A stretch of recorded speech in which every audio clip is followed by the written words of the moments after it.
Welcome to the So What box, where we help you discover the fun and creativity of sewing and improve your sojo. My name's Taylor, and today we are going to make a pencil quilt block.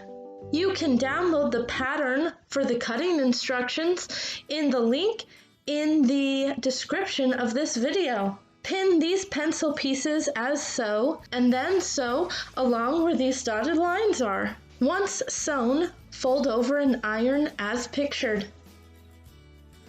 Continue to pin, sew, and iron as shown in these following pictures. Isn't it fun? It's kind of like a puzzle. You can make as many of these squares as you want, sew them together, and do whatever you want with them. I made a wall hanging by stapling these to the back of an old frame.